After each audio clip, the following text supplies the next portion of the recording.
Good morning guys, and welcome to Demo Drives, and welcome to the brand new Mini Countryman electric. So I've got this car for half an hour, so apologies if I miss anything on this review. I've never sat in this car ever, so we'll get going.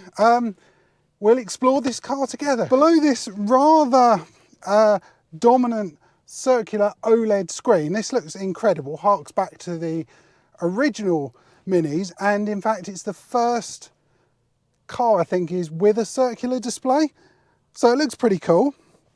And then underneath we've got an area which, so you've got your experiences options, power on and off, and then you've got your gear selector up here. Because it's electric, you don't have gears as such, so you've got drive, reverse and neutral, and then an electric park button. I really like it in here. This is something I love about Minis. They are so, I don't know, they're quirky, I think, if anything. I've got a R53, so one of the first generations of Mini, and yeah, that's completely different. I know over the years, obviously when Mini started back in the late 60s, we had those, and they were really quirky, very unique, nothing quite like it. They were small, compact, good value for money. And then when BMW bought them in, I think it was I think it was about 99, the whole styling changed. I know some people got really annoyed because it was like, that doesn't look like a Mini. But interestingly, the design of the next generation Mini that went into BMW had already started work by the design team at Rover. So they were trying to come up with a brand new car. So that then went forward, and we've got the R53, R50, R52. But they've always been unique in the different types of cars. So you've got like the 3-door, you've got the Clubman, the Paceman. We've got the Aceman coming out very soon. There's a whole variety of convertible, coupe. So let's get driving, because like I said, I haven't got it for that long. So I'm hoping you just turn that, I would guess, down to going D, and that's it. Oh, that's nice and easy. So ahead of me, we've got a head-up display, which has just come to say hello. And we'll head out onto probably a couple of routes. I think we'll go on the hill route for handling and see whether the Mini is still fun, and then we'll go on the high-speed bowl section. So to me, this is the biggest Mini they've ever made. The styling has also changed. Whereas before it was sort of quite curved and yeah, different. Now it's more of an upright, it's more vertical design. I think that sort of makes sense. There's stronger lines, I suppose, is the best way of putting it. It does look a bit more BMW-esque. But is that a bad thing? Probably not. I quite like BMWs, to be honest. The important thing though is, what is the car like to drive? Is it just a BMW iX1 with a Mini badge, or is it still a Mini? Mini's about fun. You know, it's a heavy car, but we'll see, is it an enjoyable car? I'm hoping it is, because I do love Minis. I really, really do. They're absolutely amazing cars. So I might be a bit biased towards some of this.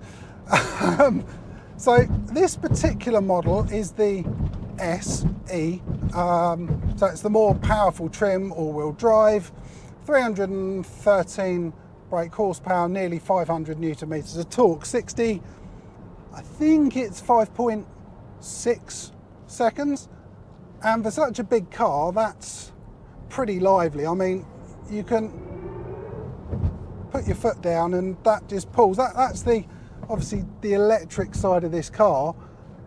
Gives you bucket loads of torque. The downside you have is whether that extra weight from all those batteries causes a problem with handling. And at the moment, I don't think it has. I'm not going to push it too much. I mean, we're still 30 mile an hour around quite a sharp bend there. So good so far. The range of this as well, that's obviously quite important, 280 miles. It will take you 7.5 hours to charge at home on 11 kilowatt, and you can do 10 to 80% if you can find a fast charger in 29 minutes. So not too bad either. Now let's talk about this rather cool looking screen. I do like this. This really reminds me of my Mini, because on their original ones, this is where all your speedo and everything else is. Yes, I've got it in front of me, so if I just want to have the speed, sat nav and things like that, that's ahead of me. But let's have a quick look at this. I think we're going to look at the experience modes, as they've called them. So I think we just push down. So we've got core, green if you want to go a bit sensible, vivid, efficient, no, don't think so. So yeah, we've got these different modes, and that's pretty quick, to be honest. Yeah, you can swipe down. We've got go-kart, and it makes a completely different noise. Listen to that. I'm not sure whether that's a gimmick, but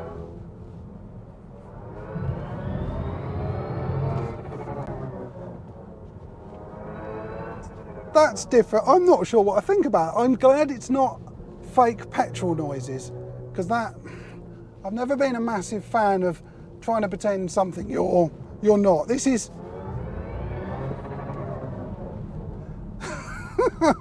that's quite cool.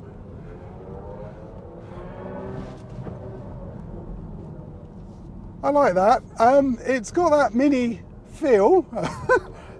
And like I said, considering the weight of the thing, that's really impressive. I think the all-wheel drive system is doing a good job.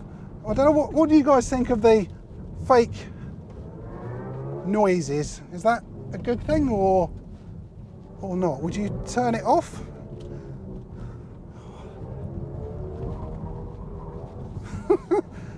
Bit of tyre squeal there, but it's quite a heavy car. But this is a family car. It's a family SUV.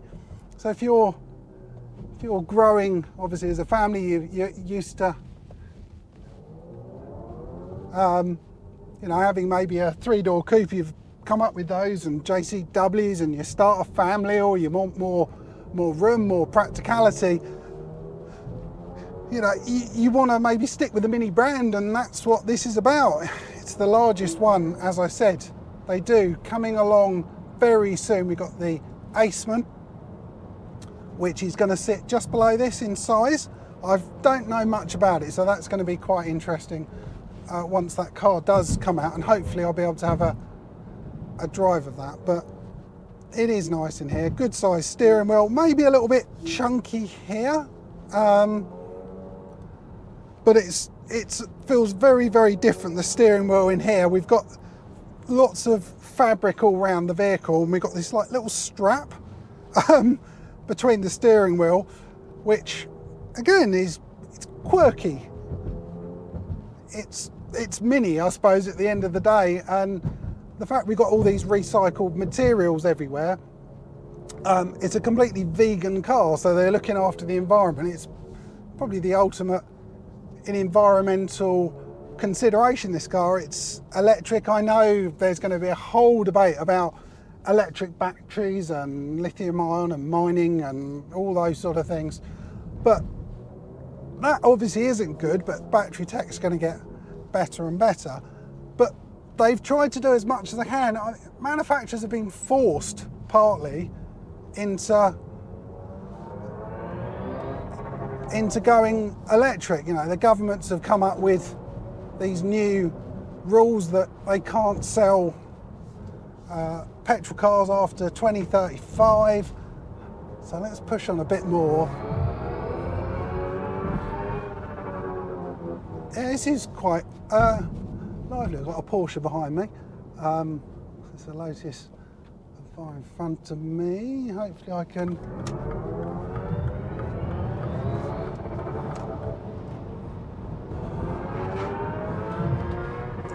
yeah, this is quick. Oh, you could unsettled a little bit there when I'm pushing on, but again, high-sided vehicle, heavy.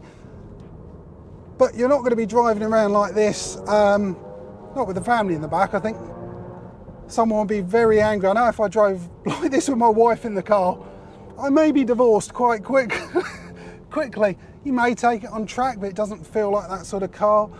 Plenty of pick up and go, and I quite like the styling from the outside as well. So, not sure what else there is. It handles like a Mini. Yes, it's a bit heavy. I suppose I'm comparing it to my R53, which has been quite heavily modified as well. So, yeah, it's being on the brakes here that, yeah, that's not bad. Let's go and find a faster bit of road. So this is the test track, or the bowl high speed section.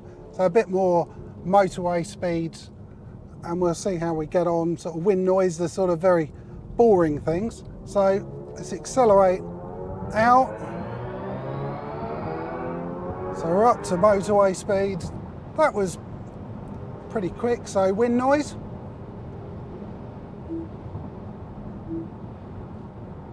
That's pretty good. Obviously, it's going to make some whistling noises. You know, it's a high-sided vehicle, but even so, it's pretty quiet. It's comfortable.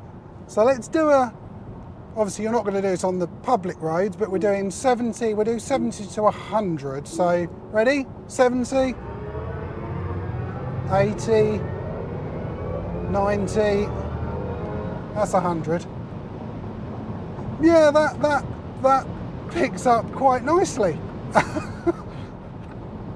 It keeps pulling, so yeah, you'll happily do 100 miles an hour, no problem whatsoever.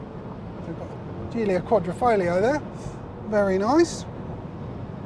So yeah, well, let's do this acceleration thing again. 100. It's good the fact it easily does 100, because obviously when it comes to, you know, wanting to drive at 70 mile an hour, if it's going to do 100 no problem at all, then brilliant, absolutely brilliant. So I'm impressed with this car. I think it's still got some of that Mini, well, quite a lot of that Mini DNA. The inside is very different. It's a lot more simplified. I love this circular screen. Really reminds me of, like I said, my R53. The circular displays and all of those influences you'll see across all Minis. You know, like the headlights. Well, not on this one. The headlights are different. You know, no longer are they. They were slightly curved before, but now they're sort of completely squared off, which isn't. I mean, it's not a bad thing. The car's grown up. It does feel a lot more, I don't want to say mature, but it feels grown up.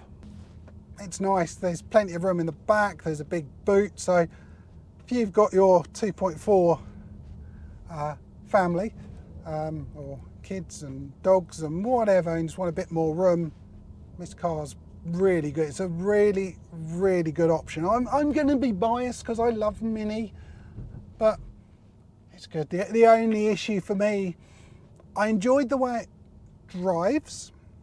Fantastic. That's not a problem. I don't have a massive problem with the range. I mean, 280 miles, that's all right. I mean, it doesn't suit everyone. Long distance, it's going to be a bit of a frustration. 270 miles for a charge, I mean, that's probably a good 4 hours in the car. So that's not, you'd be stopping, wouldn't you, really? So let's put this in reverse. Oh, we've got reversing cameras, 360. So why do I always look behind me? Even though I've got a 360 camera, I'm still looking behind me, which is just weird. There we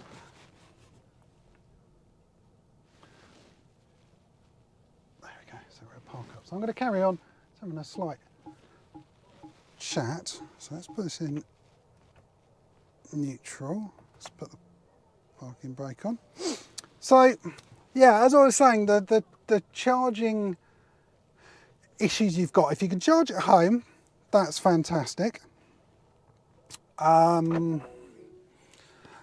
you can't, it becomes a bit more awkward, and relying on public charging at the moment is not the best. I have had an electric car for a week before with no way of charging it other than a public charger, and it was a real frustration for me. I didn't enjoy the experience. So once that improves, then fantastic. I think for the majority of people, this car it'd be a great fit. So that's my overall thoughts of that. I just like the car overall. It's a really nice place to be. It's comfy. Price wise, let's see if we've got that here somewhere.